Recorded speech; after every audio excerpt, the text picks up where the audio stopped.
Hello दोस्तों, कैसे हैं आप सभी? आशा है सारे सकुशल होंगे।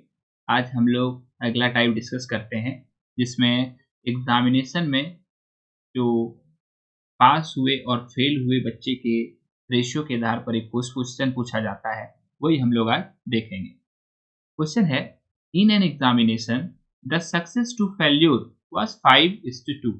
यानी कि जो सक्सेस होने वाले स्टूडेंट हैं, यानी कि जो पास होने वाले स्टूडेंट हैं और फेल होने वाले स्टूडेंट का रेशियो पहले कितना है? 5:2 दे रखा है। कहता है, had the number of failures been 14 more, कि अगर फेल करने वाले बच्चा की संख्या में 4 की वृद्धि हो जाए, इट मीन्स 14 बढ़ जाए, 14 की वृद्धि हो जाए, तो सक्सेस और जो फेल्यूर का रेशियो है वो 9:5 हो जाता है। कहने का मतलब जो रेशियो यहाँ पर 5:2 है, यही रेशियो हमारा इसमें कन्वर्ट हो जाता है, 9:5 में कन्वर्ट हो जाता है जब फेल करने वाला बच्चा 14 टू यानी कि 14 और बढ़ जाता है। तो ठीक है, देखते हैं कैसे बनाना है। 14 स्टूडेंट बड़ा है फेल होने वाला। ठीक है, देखिए ये था पहले, इनिशियल लिख देते हैं, ये बाद में, यानी कि इसको फाइनल लिख देते हैं। फाइनल में सक्सेस और फेल्यूर का जो स्टूडेंट का जो नंबर है वो कितना है? 9:5। ठीक है, अब देखिए यहाँ पे जो टोटल नंबर ऑफ स्टूडेंट है जो फेल किया पास किया, इतना ही ना होगा।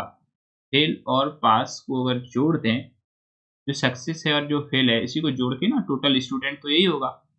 टोटल स्टूडेंट तो चेंज नहीं होता है। ठीक है, यानी कि इस केस में भी टोटल स्टूडेंट का नंबर सेम होगा और इस केस में भी total number of student same होगा। देखिए यहाँ कितना आ रहा है? 5 और 2, यानी कि 7 यूनिट आ रहा है यहाँ पर 7, और इस दोनों को जोड़ते हैं रेशियो को, तो 9 5 14 आ रहा है। कहने का मतलब यहाँ पर ये 7 स्टूडेंट है और यहाँ पर 14, लेकिन होगा क्या दोनों ही केस में, चाहे शुरुआती दौर में हो या 14 बच्चा अगर फेल कर गया है, यानी कि 14 बच्चा जो पहले पास हुआ था वो बाद में फेल, मतलब ऐसा यहाँ पे दिया गया है कि अगर वो फेल कर जाए तो क्या होगा, है ना? तो यहाँ पर क्या है कि पहले देखिए 5:2 मिला के यहाँ 7 यूनिट है, लेकिन यहाँ पे है क्या है, तो ये टोटल नंबर ऑफ स्टूडेंट ही ना। और पहले हो या बाद, यानी कि इनिशियल दौर में हो या फाइनल दौर में, तो हमारा क्या टोटल स्टूडेंट है वो तो वही होगा।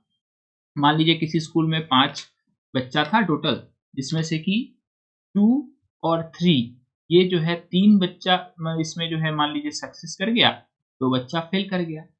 या हो सकता है यही 5 बच्चा में 3 बच्चा जो है वो सक्सेस कर जाए और 2 बच्चा जो है वो फेल कर जाए।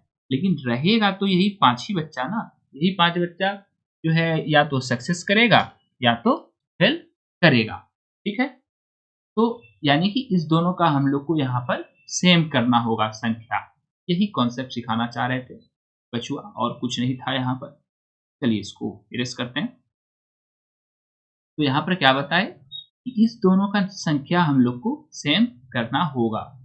तो अगर इसको 2 से इंटू कर दें तो देखिए ये भी 14, ये भी 14 हो गया, दोनों इक्वल।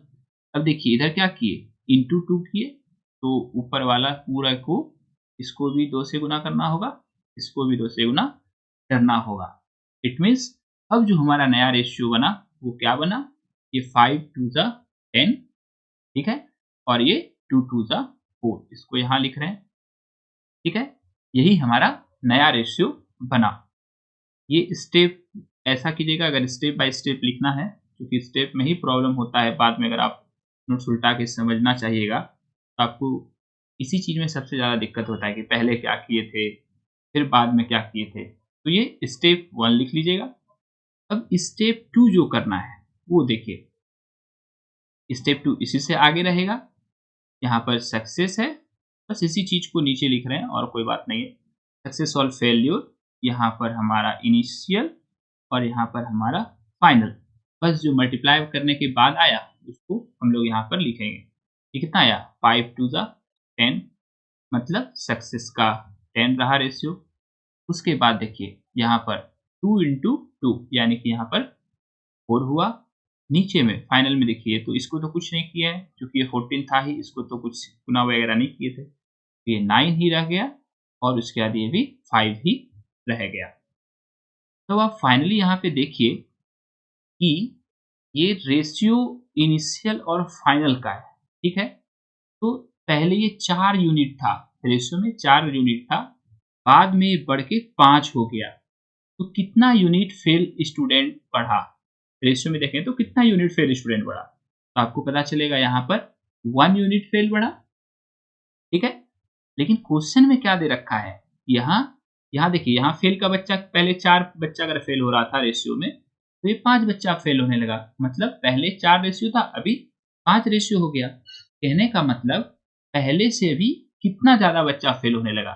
1 यूनिट। लेकिन यहाँ क्वेश्चन में क्या दे रखा है कि 14 स्टूडेंट जो है ज़्यादा मोर फेल किया। देखिए यानी कि पहले जितना होता था उससे 14 स्टूडेंट ज़्यादा फेल हो रहा है। कहने का मतलब जो यहाँ 1 यूनिट है उसको हम लोग 14 स्टूडेंट से रिप्रेजेंट कर सकते हैं, ठीक है? 14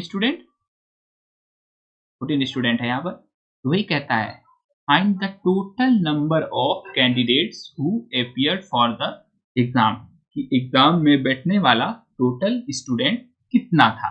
देखिए टोटल स्टूडेंट कितना निकाले हैं? 14 यूनिट। ये भी 14 यूनिट है, ये भी 14 यूनिट है। तो कितना हो गया? टोटल स्टूडेंट बराबर 14 यूनिट। देखिए यहाँ पर टोटल स्टूडेंट बराबर कितना आया? चेंज थोड़ा पेन कर लेते हैं। टोटल स्टूडेंट बराबर है हमारे पास 14 यूनिट, ठीक है? और 1 यूनिट का मतलब कितना निकाले? 14 स्टूडेंट। तो 14 यूनिट का कितना हो जाएगा?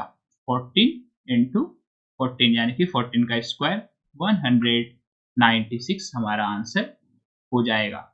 ये एक CHSL में ऐसा क्वेश्चन आया है और इस तरह का एक क्वेश्चन MTS में आया है, इसीलिए हम सोचे कि ये भी एक जरूरी टाइप बन सकता है।